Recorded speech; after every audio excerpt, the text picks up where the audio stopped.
सभी धम्म मित्रों को सप्रेम नमो बुद्धाय। जय भीम। बौद्ध भारत में आपका स्वागत है।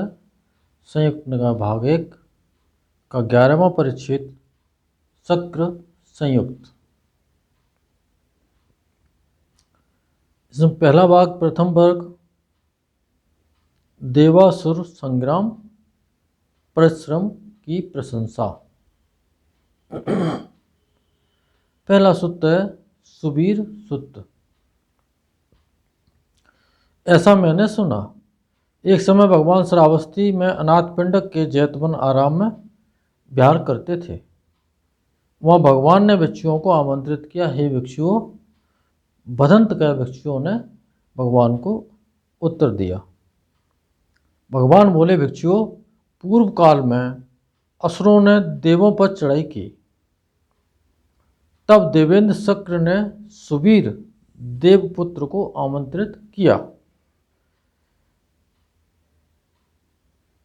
उनसे बोले, तात, ये असुर देवों पर चढ़ाई कर रहे हैं। तात सुबीर, जाओ उनका सामना करो।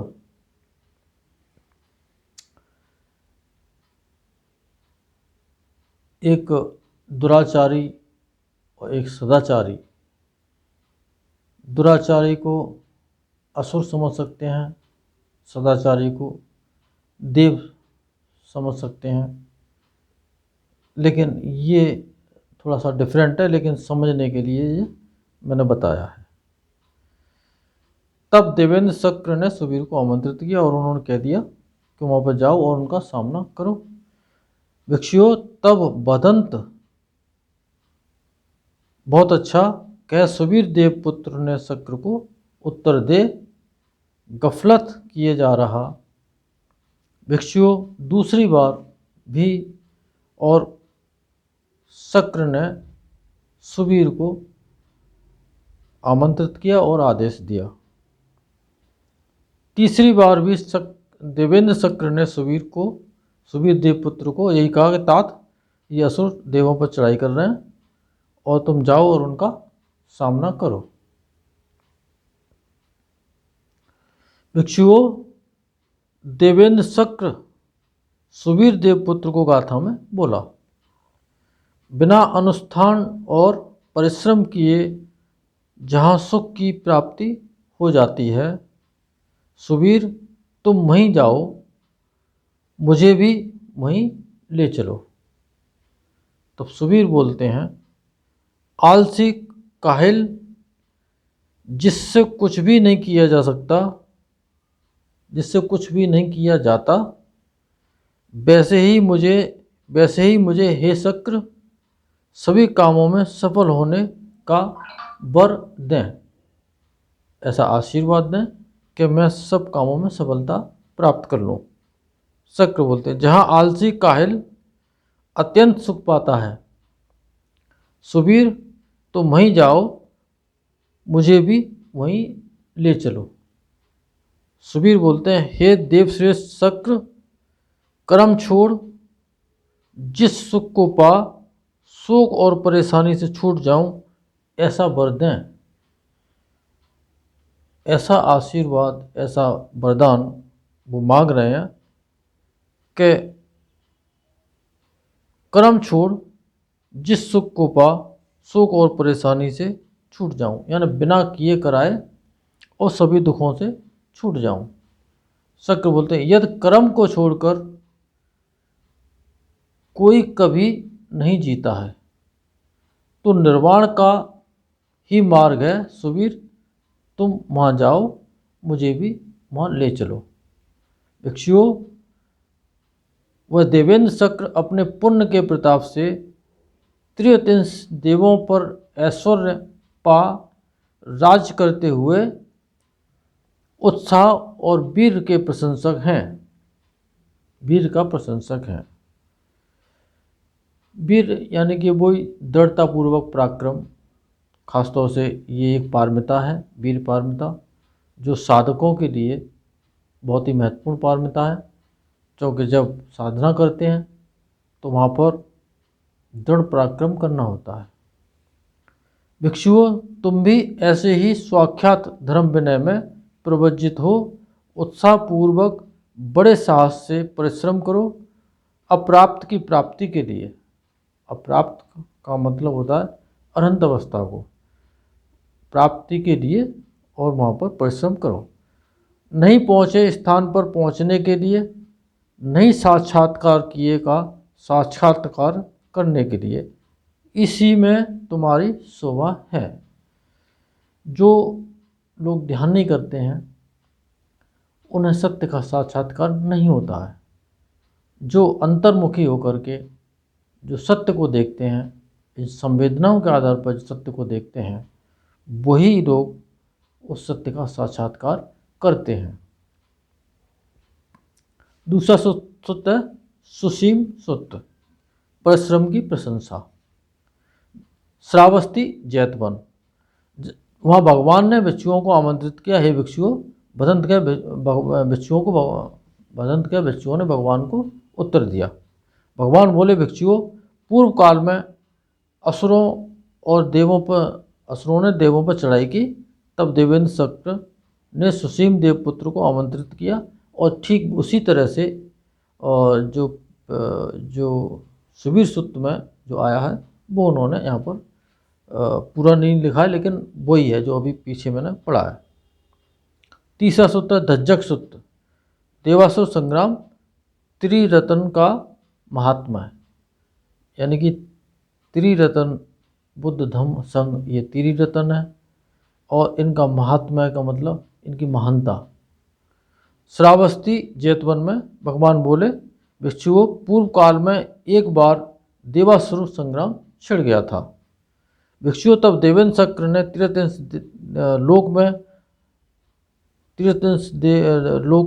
ये देवलोक है, त्रिरतिंस के देवों को आमंत्रित किया, हे मार्सो, यदि रण क्षेत्र में आप लोगों को डर लगने लगे, आप स्तंभित हो जाएं, यानी कि चौंक जाएं, खड़े रह जाएं, मूर्ति की तरह से बन करके रह जाएं, आपके रोंगटे खड़े हो जाएं, तो उस समय मैं ध्वजाग्र का अवलोकन करें।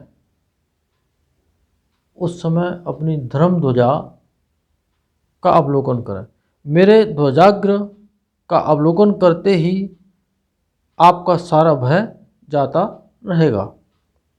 यदि मेरे ध्वजाग्र को नहीं देख सकें तो देवराज प्रजापति के ध्वजाग्र का अवलोकन करें। यदि देवराज प्रजापति के ध्वजाग्र को नहीं देख सकें तो देवराज वरुण के ध्वजाग्र को और अवलोकन करें। देवराज ईशान के ध्वजाग्र को का अवलोकन करें। इनके ध्वजाग्र का अवलोकन करते ही आपका सारा भय जाता रहेगा। यानी कि उन्होंने बहुत सारे उनको जो ऑप्शन दे दिए कि मेरे ध्वजाग्र को नहीं देख पाए तो और भी जिन देवों के नाम लिए उनके ध्वजाग्र को जिनको देख सकते हैं उनको देख लें, और वहीं पर आपका भय समाप्त हो जाएगा। भिक्षुओं, देवेंद्र शक्र के देवराज प्रजापति वरुण ईशान ध्वजाग्र का अवलोकन करने से कितनों का भय जा भी सकता है और कितनों का नहीं भी जा सकता। सो क्यों भिक्षुओं, क्योंकि देवेंद्र शक्र अभीत राग, अभीत द्वेष, अभीत मोह, भीरु, स्तंभित हो जाने वाला, घबराकर भाग जाने वाला था। यानी कि देवलोकों में जो देवता गण हैं तो लोक के अंदर ही ना, तो वो बीत रागी नहीं है, बीत द्वेषी नहीं है, बीत मोही नहीं है, और भीरु यानी कि जो पाप कर्म करने में जिनको शर्म नहीं होती है, निर्लज्ज होते हैं, वो भीरु, और वो स्तंभित हो जाने वाले, घबराकर भाग जाने वाले, इस तरह के वो थे। तो उनके ध्वजाग्र से कैसे और वो उनका भय जाता रहता, ये भगवान यहाँ पर स्पष्ट करना चाहते हैं। भिक्षुओं, किंतु मैं तुमसे कहता हूँ, भिक्षुओं, यदि वन में गए, शून्यागार में बैठे या वृक्ष मूल के नीचे बैठे तुम्हें भय लगे, यानी कि इन जगहों पर यानी कि अकेले जंगल में चले गए, या शून्यागार में बैठ के ध्यान करने के लिए, या वृक्ष के तने यानी कि जड़ के नीचे जा कर के जड़ के पीछे पीठ करके और बैठ गए, और वहाँ तुम्हें अगर भय लगे तो उस समय मेरा स्मरण करो। वैसे भगवान अरहंत सम्यक संबुद्ध, विद्या और आचरण से संपन्न, सुगति को प्राप्त, लोकविदु, अनुत्तर, पुरुषों को दमन करने वाले सारथी के तुल्य देवता और मनुष्यों में बुद्ध भगवान हैं। तो ये भगवान बुद्ध का स्मरण होता है कि इतने गुण सम्यक संबुद्धों में होते हैं। इतिपिसो भगवा अरहं सम्मा संबुद्धो विद्याचरण संपन्नो सुगतो लोकविदु अनुत्तरो पुरुष धम्म सारथी सत्ता देव मनुष्यानं बुद्धो भगवाती। ये उसका अर्थ यहाँ पर उन्होंने दिया है। भिक्षुओं, मेरा स्मरण करते ही तुम्हारा सारा भय चला जाएगा। अब वो सम्यक संबुद्ध थे, उनके प्रताप से जितने भी नाना प्रकार के भय संसार में होते हैं, लोकों में होते हैं, वो वैसे ही समाप्त हो जाते हैं। यदि मेरा नहीं तो धर्म का स्मरण करो, यानी कि मेरा स्मरण नहीं करना चाहते तो धर्म का स्मरण करो। भगवान का धर्म स्वाख्यात है, यानी स्वाख्यातो भगवता धम्मो संदिष्टिको कालिको यही पश्चिको उपनयो पच्चतंग वेदितव्य विन्युहिति। ये बताया है। धर्म स्वाख्यात है, अच्छी तरह वर्णित है, सांदृष्टिक है, देखते ही देखते यानी कि फल देने वाला है। अकालिक, बिना देरी के सफल होने वाला है, बहुत तत्काल फल देने वाला होता है, आंसू फल देने वाला होता है। किसी भी की भी जांच में खरा उतरने वाला, कोई भी आकर के आंखें बंद करके और अपने आप को भीतर देखता है, संवेदनाओं के सारे और वो कोई भी देख सकता है और उसको भी वही चीज़ें वहाँ पर स्पष्ट हो जाएंगी।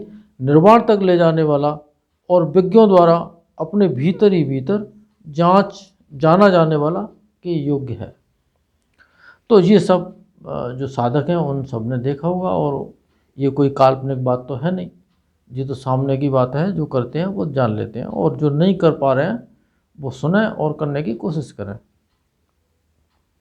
भिक्षुओं, धर्म का स्मरण करते ही तुम्हारा भय चला जाएगा।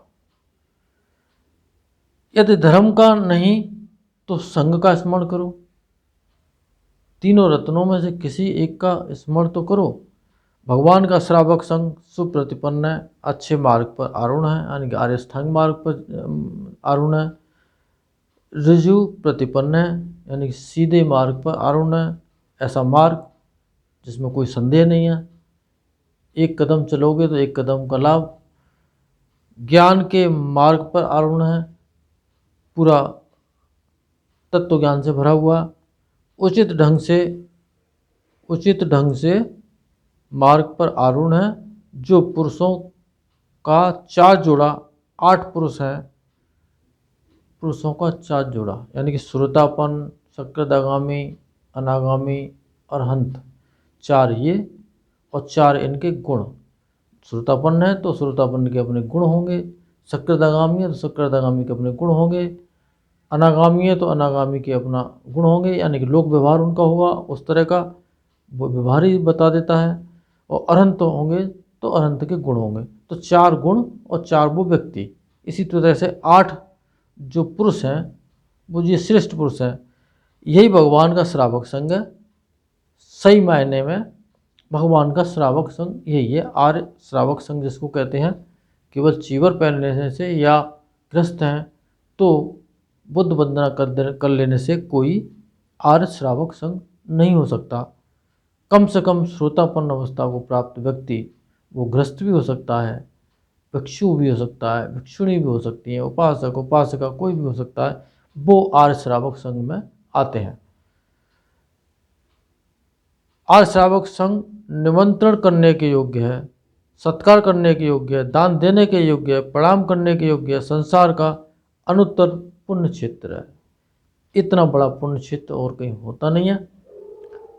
कोई योग्य भिक्षु भिक्षुणी उनको और कोई दान करता है तो वो सबसे बड़ा पुण्य का महाफल होता है। भिक्षुओं, संघ का स्मरण करते ही तुम्हारा भय चला जाएगा। सो क्यों भिक्षुओं, क्योंकि तथागत अरहंत सम्यक समुद्ध बीतराग बीत द्वेष बीत मोह अभय और दृढ़ है। भगवान ने यह कहा कहकर बुद्ध ने फिर भी कहा, अरण्य में या वृक्ष के नीचे हे भिक्षुओं या शून्यागार में सम्यक समुद्ध का स्मरण करो, तुम्हारा भय नहीं रहने पाएगा। लोक श्रेष्ठ नरोत्तम, नरों में उत्तम, भगवान बुद्ध के लिए ये शब्द आया है। बुद्ध का यदि स्मरण न करो तो मोक्षदायक सुदेशित धर्म का स्मरण करो। मोक्षदायक सुदेशित धर्म का स्मरण यदि न करो तो अनुत्तर पुण्य क्षेत्र संघ का स्मरण करो। भिक्षुओं, इस प्रकार बुद्ध धम्म संघ के स्मरण से भय स्तंभित हो जाता है और रोमांच सभी चला जाता है। एक भय एक खंभे की तरह से खड़ा रह जाता है। ये बात तो बिल्कुल परफेक्ट है। अगर किसी को दुस्वप्न हुआ, नींद खुल गई, तो नींद खुलने के बाद आप भगवान को 3 बार अगर ये कहें नमो तस् भगवतो अरहतो सम्मा सम्बुद्धस्स, और 3 बार बोलने के बाद आप लेट जाइए। आप करके तो देखिए, फिर आपको कोई दुस्वप्न नहीं होगा। सुबह आराम से चैन की नींद सो करके उठेंगे। मित्रों, आज के लिए इतना काफ़ी है। इन सत्य वचनों से आप सबका मंगल हो, भला हो, कल्याण हो, संसार के सारे प्राणी सुखी हों। साधु साधु साधु।